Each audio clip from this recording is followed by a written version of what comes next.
welcome back to What's the Chat podcast. Today is the first one and we will be doing a series of specials, but it's an unfortunate one. It's something we spoke about at the very start of our podcast on Saturday, and it's the tragic news of Caroline Flack. It was Saturday night that it all came out, wasn't it, that she had taken her own life. She had made that decision, and it's horrible. And I know when we heard it, it was shock, it was upset, and it's been a bit of a spiralling thing with her, I feel, over the last few months that things have happened. Could you give, so before we go into what happened, who is Caroline Flack, babe? She's a TV presenter. And what has she done? Well, Love Island obviously recently is the big thing. She's done lots of things, but she also won Strictly actually a few years ago. But yeah, more recently she's been known for presenting Love Island, which obviously has been huge in the last couple of years. Yeah, she also, the current series obviously. Yes. So we'll go into why she hasn't been doing this series in a little bit, but looking from the outside, looking in, before things started to happen, she was beautiful. She seemed happy. She seemed very outgoing. She seemed bubbly. She seemed all of these things, which is a really scary thing because you don't know what's going on inside somebody's mind. And she was iconic, I think, for a lot of people within the UK, certainly, whether it's fashion, hair, style. Just as somebody in that age group doing what she was doing, people really looked up to her and admired her and followed her, didn't they? Yeah. And I think that is a horrible thing, though. Although she had all these people looking up to her, she still was fine. Do you know, before things happened, was there a history? Did she have depression? Did she have anything before things started to unravel recently? I hadn't read anything like that. I think there has been a few people saying that she hadn't made comments about, struggling with things in the past. I personally hadn't really read anything like that, but maybe she had. There was a little bit of history with past relationships. The guy from The Apprentice, Andrew Brady, but again, not. And it's things that happen. People go through breakups. Things happen, but it's all going on in our lives. So, what happened? Do you know roughly how long ago the accusation happened? When, with her current boyfriend? When was? It was just December, I think. Just December. So not November or December. A couple of months ago, probably 2-3 months ago. Yeah, because Love Island was obviously starting in January, and it was just pretty much before that. There was an incident with her current boyfriend. We don't know exactly what happened. There was rumours about possibly she might have hit him with a lamp. With a lamp. And he phoned the police. He phoned the police, and then they were obviously, because he then said he didn't want to make any charges. It wasn't what had happened. He wasn't pressing charges at all, but because of the new law, that they then had to carry ahead and go ahead with that. Yeah, I think it was messy, and at the time, he did phone the police on her, and it was maybe got a little bit out of control, and whatever happened. Yeah. And she was told that there would be a trial. Yeah. She was charged with it, and she pleaded not guilty. So then I think they had to make a decision whether it went to trial or not. But during that time, he sort of come out and said that, he didn't want this to go to trial, and I don't know if the information he believed was correct that the CPS had exactly. Yeah, I think that came out as well. That he's sort of saying that this trial was she was being made an example of. It was becoming a lot of this trial. What was going on around the trial was to make an example, but also there was a publicity side of it, and they knew this was going to come around. He doesn't believe that the facts that they had were all correct. And it's alleged that the CPS informed her recently, close to the weekend, that the trial would definitely be going ahead. So I think they have the right to say whether they throw that out or not, and they decided that they wanted to go ahead with it. And I think they've had quite a hard time from her management about that, because they believe that was why she was in the state of mind that she was in. Yeah, which is understandable. So, just as a little bit, so she had the first issue. She wasn't allowed any contact with, what's his name? I think so, yeah, so it was maybe a bail condition. Yeah, so she couldn't have any contact at all with him. No. Couldn't see, couldn't message, couldn't phone, couldn't do anything at all. So first of all, you've got a relationship that he is saying he loves her, wants to be with her, and they can't see each other. Forgave her for whatever happened. Yeah, exactly. They've had an argument, whatever happens, he's basically coming out and almost it's fine. So from her point of view, she is in her house with one of the biggest moments, biggest things in her life going on, and she's not got the person that she is probably closest to, and the one person she probably won't be speaking to, and to be telling her that everything's alright, she's not got that person there, which must be absolutely horrible. The other thing is, she was meant to be hosting Love Island in January. She made the decision to step away from that, and I think she said it was because she didn't want what was going on with her to overshadow the show. We probably know that how these things work. ITV were probably under a bit of pressure to say, I think she'd be encouraged. Yeah, she'd be encouraged to step down, and it would have looked because better. At the time, everybody was saying, before she announced it, that she was actually going to stand down for the series. At the time, people were saying, but if it was a man, it would be different. If it was a man that had done this to a woman, it would be different, and he would have to lose his job. And that created a situation that happened. So, taking that, so as well as not having the one that's person that's closest to her, she has also lost one of her biggest jobs, really, although she stepped down. She's not involved in that show now. And then the third point, which is sort of third and fourth, the media were obviously all over it. The media were, and it's what the media do, but they were very, I don't want to say vicious, but they were very on top of this. They were putting a lot of stuff out. There was pictures, there was headlines, there was things being said. So that was all going on. They were very, I don't know what the word is. I'm not saying they weren't right, but they were talking about her a lot. They weren't giving her any space. They weren't giving her a chance for her side. They were pretty much slaughtering her in national media. Which then opens up to people commenting. And then, yeah, exactly. So then online, whether it's social media, whatever online platforms, people are then trolling her, whatever you want to call it. So she has got this whole, her world has pretty much, it's closing in around her, and all these things are happening. She's on her own. She's got the trolls, the media. She's not got her job that she loves doing, and then that is ultimately what we feel, and it looks like it's pushed her into thinking there's no other option. And knowing that obviously being informed that trial was going ahead, you know, it's horrible. And I think there was obviously a chance they would throw that out. And then that's probably been the final thing. I think there was, again, we don't know 100%, it's been said that possibly she tried to take her life on Friday. Well, there was something on Friday that, but again, we're reading this from media, so which we don't know if this is what a lot of things that have been said over the weekend is what is printed in the media. It's not necessarily true, which we know to an extent. But yeah, there was alleged reports that the ambulance were there, the ambulance and police were there on Friday night, but they did assess her and they said that she didn't need to go to hospital. They didn't believe she needed to go into hospital, which at the time she might, you know. We don't know why, we don't know what happened for them to be called. So we don't know who was calling them for what reason, you know. But she had a friend staying with her because they were obviously concerned. So what, I don't think there's any one person to blame for it. I think obviously over the last few days we're looking at things in media are getting a hard time, understandably so, and there's things that are going on to try and change that. I think for me, with mental health and these things that are going on, not just Caroline Flack but in general, is that there's no black and white. You can't see if somebody's not well. You can't see how unwell they are. It's not like you can't give them a thermometer and see how their temperature is. You can't gauge on what level their mental health is at. So there's no way of thinking, looking at somebody saying I'll message them or tweet this or say this or print these headlines depending on that, because you've got no idea. Which is where of course this whole be kind thing, and of course it's completely right, people should be kind. There's no reason to say anything not nice about anybody really. You don't know what's going on, and from the outside looking in, apart from what was going on and people were talking about, you thought she had it all. You would think she had it all. So that is, there's also what we're going to talk about a little bit in a little bit of time is the Caroline's law that they're talking about now, that Stephanie Davis seems to be fronting that campaign, which I think there's a lot of good points in it. Is this to control the media and what it is to control to protect the people that they're writing about? Protect the people they're writing about.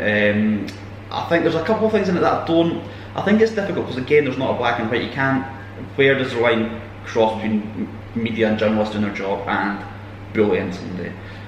But they're printing these things and they're writing these things because people are reading them and people are wanting that information. So it's not just the press. I think, you know, people have to accept a bit of responsibility to the fact they feed the media circus because they read it and they talk about it. And then there's the comments that are opened up underneath. You know, they print a story and people have the right to just go and put whatever they want, and that girl's reading that. You know, 100%. And something that we spoke about, we said that online, whether it be Twitter, because Twitter can be a very toxic place. You had somebody have a go at you on Twitter not that long ago, didn't you? It can be any place on social media can be toxic because people that are sitting in their bedrooms or whatever, anonymous. They don't need to be known. So something that I've heard about, not just with this but before, is you almost need an identity check or a password or an ID or something before setting up a page, an account, for whatever it may be. I can see logic behind that, because then people that are writing things are 100% being held accountable. Now I'm sure there'll be ways that people could get around that or not, but I think it'd be a good start, because then people are, what they're saying, they are being held accountable for. People on Twitter shouldn't be allowed a Twitter account if they've not got a profile picture. I'm fed up with eggs saying stuff to people. But you could put a penguin up. You could put a penguin up, but it's just eggs, and they should, just idiots. So there's a few different things. I think definitely, so we can turn comments off on Twitter, Instagram and stuff if we wanted to, as Carol and Flack did on Instagram. But when we had a look, but that might have been done. How long that's been going on for? I'm not sure. But on these, whether it be Mail Online, The Sun, whoever, the people that are getting mentioned for a lot of these stories, they've got their online comment section. I'm just going to have a look right now at one of the stories that are there today, and there's so many comments underneath. So even if we take all the precautions of switching off comments, or Carol and Flack did, 355 comments, and that's just one story. There's no, people can post whatever they want on these things. It might get taken down eventually, but it's not going to stop people seeing it and people who it's been said about. So there's a story there that's got over 300 comments already, and there's maybe 5 or 6 stories on that page alone about this today. Exactly. So I think they've got to take that responsibility. They can't be allowing people just to write whatever they think, because there's going to be things that push people. We don't know how people are feeling, we don't know how it's going to affect them, how it's going to affect their family, and how it's going to affect their life. But I think you're right, it's not just one thing. I think it's changing behaviour, it's changing the mindsets of people, and I think it is a much bigger thing. We spoke about this pretty quickly after we found out. You look at Harry and Meghan just now, and there are 2 people that have decided to take themselves out of a situation, and then the media have been awful with this, and there's one person in particular, Piers Morgan, has been unbelievably ruthless to Meghan in particular. I think the media in general have been, everything they've done, they've been scrutinised. It's been bullying, it's been constant, and they've said, do you know what, we're taking ourselves out of this situation. They've gone away. We want to be a family, we want to live as normal a life as they can live, and good on them. And then the media, and him in particular, to a point, have continued. They're now bullying them for going away, they shouldn't be doing this. Now, if these people are also saying, oh yeah, mental health is such a big thing, but then they continue to bully somebody else, it's ridiculous. So people like him, and people that are creating this sort of, not media sort of drive towards these people, they've got to be accountable. They can't, you can't sort of go on about mental health and then people take themselves out of a situation, because I think people have said for a while, Harry has been, he's not fragile, that's totally the wrong words, but he's been affected with things in the past, and well, he lost his mum and he was very young, and there's a lot of that probably plays on his mind. And he's spoken out about that, and he's spoken out about how he's felt in the past, and for the media to then continue to go after them, they've got to hold themselves accountable for that. I think whether you're a TV presenter, whether you're a royal, a princess, an ex-actress, whatever they are still human beings, and they have the right to do the best for them and their family. 100%. He's now got a young baby, he'd maybe want to have more children. He's grown up knowing and hearing things about his mum, how his mum died, and I mean, she was harassed by the media to the end of her life, literally. And the ins and outs of that are for another time, but no wonder he has that view. And how can you blame him when you've then got a 40-year-old woman with what seems to have, to me, she seemed to have lots going for her, and she was lovely and she had all that, and that's been her only way out, and that's horrendous. These people just want to move to another country, and they still can't do that. So what's it going to take? Imagine something like that had happened with them. I know, and I think it's horrendous. How much is it going to take before things do change? Whatever sort of decade or century people were in, things got bad. You can't just say, oh well, it's this day and age of social media. people have to, things change, things were going, people getting beheaded. I'm not saying this, but people were getting into like all these centuries ago. I know it still happens in some places, but you look at films from then, that changed because it wasn't good. So this is a point that something has to change because it's clearly not good. And although this happens to a lot of people every day probably, and this goes on every day and far too often, sometimes it does take such a big name and a big figure to sort of to make things change, because it gets not more attention but more people see what's happened, and hopefully this can make people realise what people's words are doing to others. And it's quite scary how common it actually is now. Yeah. Like, there's not anybody you speak to who's not either knows of somebody or who is affected, who in their family are connected. Like, everybody knows of somebody, and it's so common. It's something that I feel, and I don't know if it is just, you hear about it more, but I feel it is happening more and more often.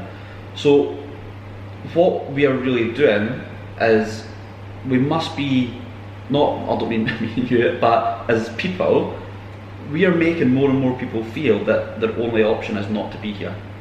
And I can't begin to imagine how that feeling and how lonely and how horrible that feeling must be, to think my only way out of this and the best solution right now is to end things, because it's heartbreaking that anyone has had even a second's thought thinking about that. Yeah. So yeah, I think the Harry Meghan thing is a big thing, because I'm sure they will continue to push what they're doing, which is really good. But I think the media, if they could look at themselves in the situation thinking, how have we been accountable for the situation with Caroline Flack that's just happened? Surely these people must look at this Meghan and Harry just now and think, do you know what, we better stop. Like, this is not, we can't continue, because something will happen to them. They'll be having these thoughts, and they'll have moments that have made themselves feel awful because of what others are saying and how people are harassing them. So that is a big point. I also believe that although the media has got, they need to tell stories and that's their job, they do have a responsibility as well, and I think they decide who they want to pick on and who they don't want to pick on. There has been two people recently. One is probably more similar to the other, to a point that I believe got a lot more protection from the media and a lot more love from the media and that side of things than she did. I think what's his name?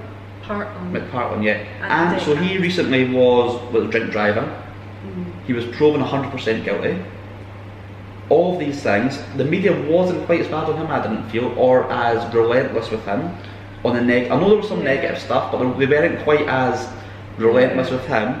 And also, he's back winning awards for TV. And I just don't know how they can relentlessly push her as much as, to the same degree as they didn't push him. I think he got let off lightly. I know there was a couple of pictures and stuff, but it seemed to go very quiet, very quick. Whereas it got louder. Just get on with it and go to rehab. Yeah, exactly. Like, well, he's doing that. That's fine. Boy when he comes back. Which I think is completely wrong. I've got nothing against him. I think no, not at all. His job it is. But if you're going to be printing these stories and doing these things, they've got to be consistent. So I think that's So with Anne, it got quieter, the story, and with Caroline, it got louder and louder. And Amanda Holden said, I think she tweeted it today. And Amanda Holden has worked with ITV. She's been around. She's on, is it Britain's Got Talent? Yeah, so she's been around these people as well a lot. So she actually said, why was she not shown the same level of consideration, protection, warmth and importance as other artists in our industry who have struggled recently? Now, she's not naming names. I think a bit of that's aimed at Philip Schofield, because they seem to have a bit of a... There's been something else, yeah. But that aside, whether it's Anne, she's got a point. She's got a very good point. And the Philip Schofield thing, whether or not we don't know the ins and outs, because it's gone so quiet, so quick, again. Yeah. Again, it's maybe for a different thing, but it's gone very quiet. And also, obviously Anne was proven to do something against the law. That's why I think it's a little bit more... She's not even been proven guilty. No. And she's getting it worse than him, and he was proven guilty, okay? Philip Schofield, of course, has not done anything against the law, and I think it's great what's happened, but I do feel that if and we don't know if he's cheated on his wife or not, we don't know what's been said, what's been known about, but if he had came out after however many years and said, I've been cheating on my wife with a woman, it might have been different, and I think it has gone very quiet, and I think he has, and as well as Anne they've been protected by the media for whatever reason, and by these institutions, whether it be ITV or whether it be the sort of newspapers and stuff. However, like you are saying that, but people from ITV, from Love Island, have said that she did have their full support. Yeah. And also her friend who did the really emotional tribute yesterday, Laura Whitmore, who's presenting this series in her place, has very much said that that's like, whether it's Love Island or ITV, they have supported and they have given her the help that she needed. If she required it, it was there. And we don't really know for sure they haven't supported her. And I think Laura said, you may tell me if it's right or wrong, it was how it said that Love Island as a show is very well protected and they're very well looked after from Love Island. And actually, one of the reasons that she, she allegedly did stand down Caroline is because it doesn't mean a lot to her. She loved the programme and she didn't want what was going on with her to become the issue for Love Island. That has been, and even this morning there was a contestant on, Lorraine I think, and she was quite friendly with all of them. She got involved with all of that. It was quite a big part of her life, and I think it did mean a lot to her. And she's never.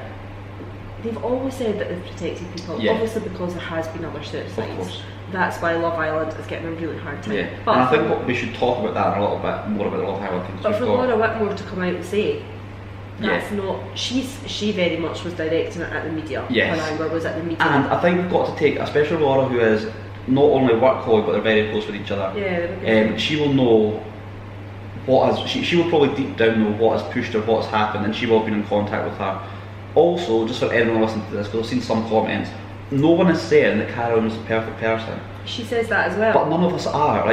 None of us are. So I've seen people saying, oh yeah, but she's done, but it's not that big a deal that she's done. Laura said that in her piece as well. She said, I'm not saying for 1 second she's perfect. Yeah. But I mean, if you look at, again, what we were saying about this, if we look at if we have an argument, or you know how serious things get, or everybody, we're not perfect. We make mistakes. We went out on Saturday straight after doing the podcast and straight after hearing the news pretty much to a birthday, and we went out and we were like, God, look, how bad is this? Now we spoke about, and I'm not, we don't know what happened in that room and what happened that night and stuff. What we do know is everyone that we spoke to that night when we were out, we've all had arguments with our partners.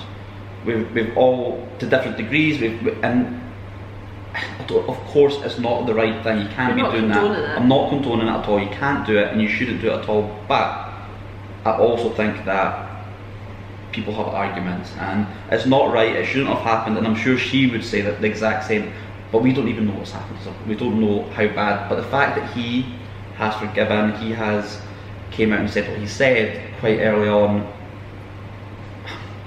people have made mistakes. Lots of people have made mistakes, and people have made bigger mistakes than she's made, and she's been pushed into this. But the reason why they've not really listened to him is because of the law that protects the victim. Whether it's male or female domestic violence, it's not up to the victim whether that gets to trial or not. And I completely understand why that is in place. I do get that. And it does make sense, and you understand why they do that.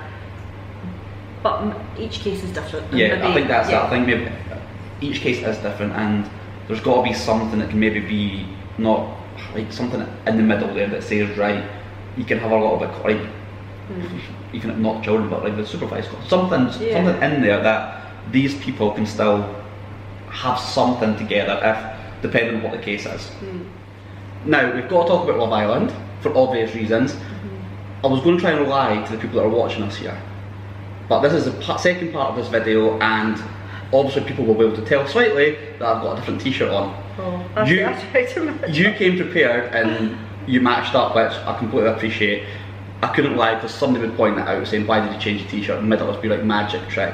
So to begin with, the podcast went out yesterday because all the audio recorded perfectly, but the camera didn't record the second part of the video because I didn't press record. So apologies for that, but the Caroline Flack podcast that went out last night, Alex, is our highest downloaded podcast so far. It's not been 24 hours yet and it's the most, so that is good.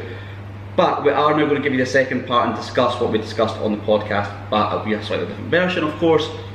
We're not going to say the exact same as yesterday. We've got to talk about Love Island because Caroline Flack was such a massive part of that. And when I think of Love Island, I think of Caroline Flack. And when you think of Caroline Flack, you think of Love Island, don't you? She was a massive part of that, and she summed up that show with, I think when you look at the show, it's all about what it's about in I just think her energy and stuff is very much that show. Yeah. Also, in Love Island, there's been a couple of incidents with other people that have taken their own lives, contestants that have done that. Who's done that out? You know more than me. Obviously this is on the back of people then saying Love Island should be sacked. Yes. You know, like, take it off the screens, that's it. Sophie and Mike were the other two. Yeah. I didn't watch it when Sophie was on it, but I do remember watching it with Mike. They both committed suicide as well. And was that, do you know, was that quite soon after the show? Or not? Like, it's only been a few years. Yeah, so not so that long after. Yeah, there was obviously other things going on in their life, as you know, not just because they were on Love Island, but it brings about the questions about whether they had support on the show. Yeah. You know, they were then put into this sort of, you know, celebrity lifestyle that they maybe aren't prepared for. Yeah. There was other issues that were concerned, you know, connected to them. I think Mike had, there was debts and things. There was a lot of things. There was rumours about that. So, you know, again, it's not directly associated with them being a contestant on Love Island, but there was a lot of worry that they weren't getting support for the life that they would have after that. And Laura, it's a bit more, you say her name? Yes. Laura, a bit more. She came out, and also she's presenting the show this year, and she has said how much support people on the show do get, and they are protected, which you get. So I think the reason we're talking about this is there has been calls over the last couple of years really for Love Island to be axed.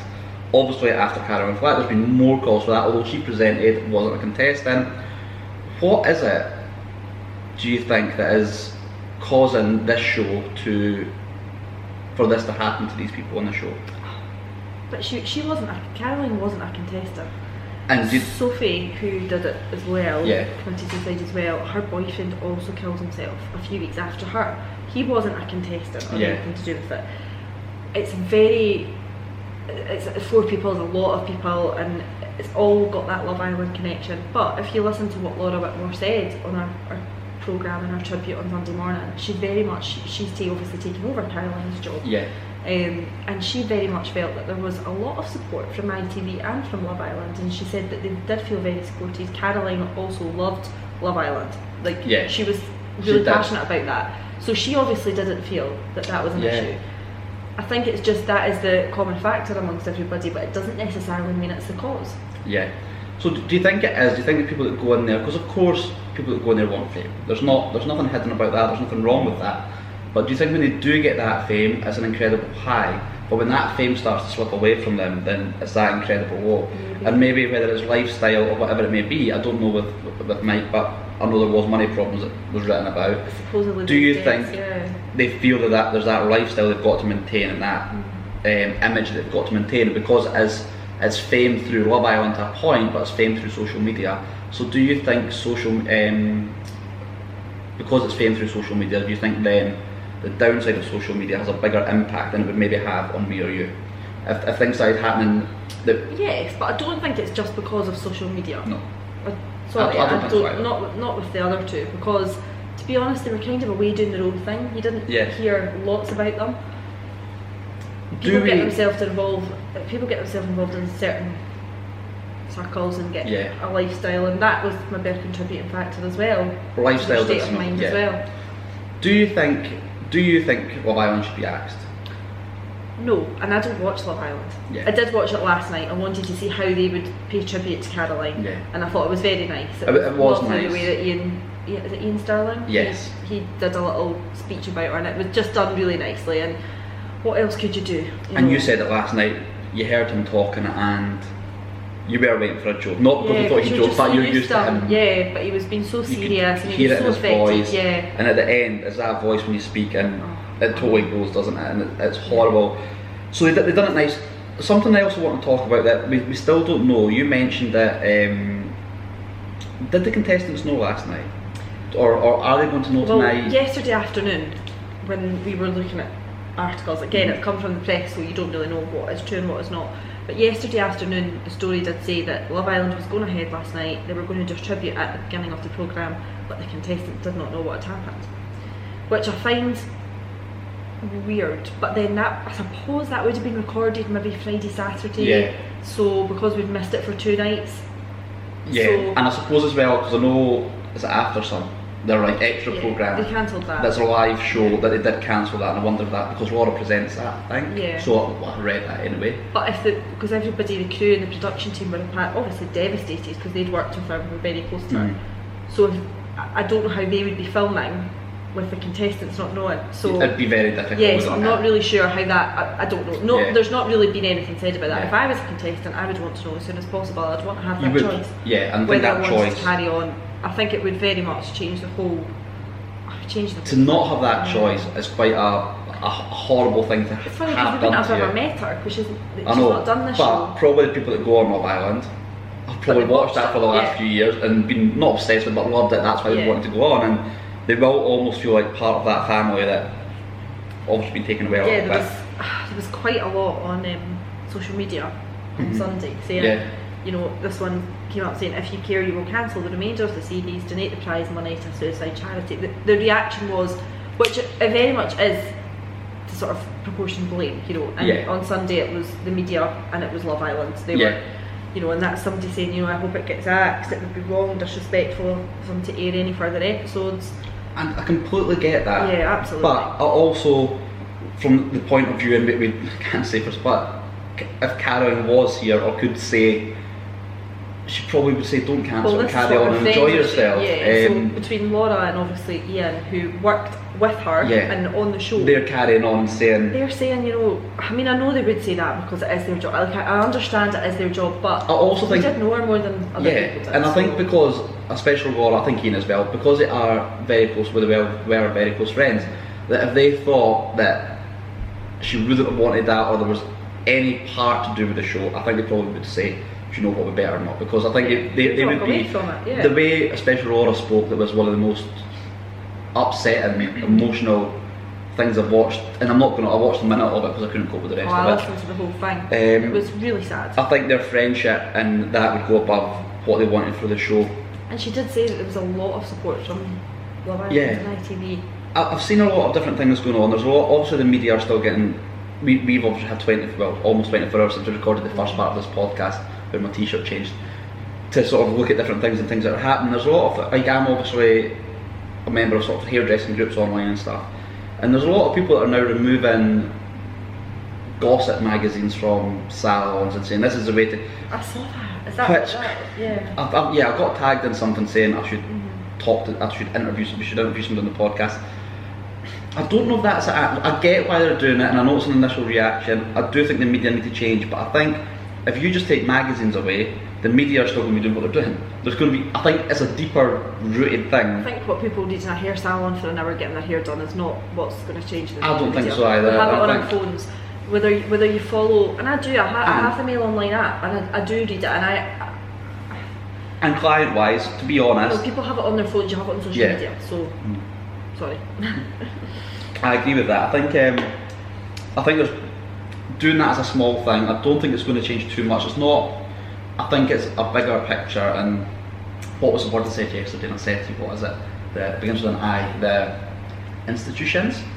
The institutions, whether it be like the big corporate, I'm not talking about one magazine, but the media in general, whether it's them, we spoke about the government yesterday after the podcast about that inquiry. Levinson inquiry. Levinson, yeah. Fascinating thing that was the news of the world and all of these people. It was on another podcast actually, and it was on this morning, wasn't it? No, it was this morning. Sorry, it wasn't a podcast. You don't listen to podcasts. It was on this morning. You don't even listen to our podcast. We don't listen to other people's.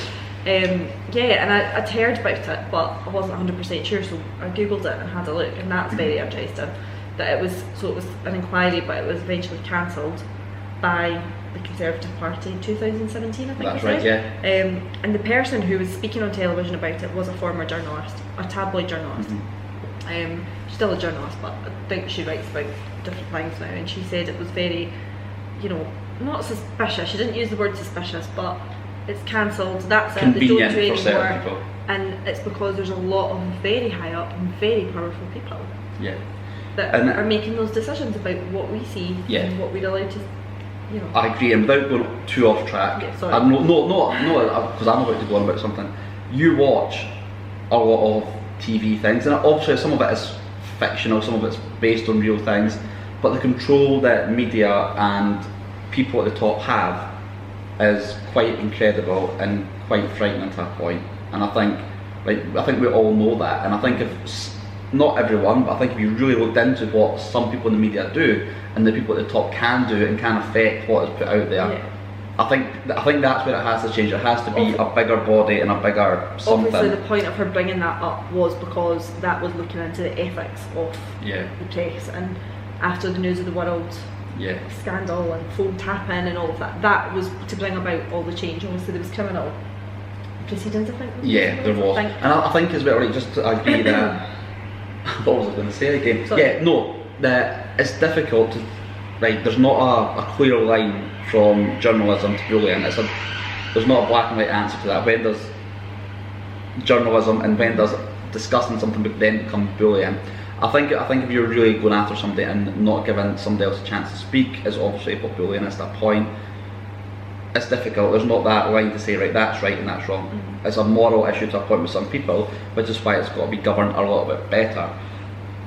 Again, going off topic here, no, it's not going off topic actually. Somebody who I find extremely disrespectful, extremely annoying, and I know I'm sort of going against what I'm saying, like be kind and stuff, but is it Dan Wootton? Is that his name? Yeah. No, I just find at the moment, because there's been a lot of him and he's been posting a lot, but quite hypocritical, especially because of some. So he's obviously putting out that it's terrible what's happened to Caroline and stuff, but also, and a couple of weeks ago, he was posting images online and in newspapers or whatever, having a go at what happened, and you can't. There's been a lot of that though. And I know he's not the only person doing it, but I know he's probably one of the. He's sort of consistently. It's what he makes his money from, is being controversial to a point, and it's all very celebrity based. Wanted to get that off my chest. I know you're now a bit worried about that, Alex. I can tell by your face. It's not, no, but I think there's a lot of people that are doing it, and I think that people have got to become more and more accountable. What is your overall thoughts, and what if you could change anything, or what do you think could change? I know I've thrown this upon you a little bit.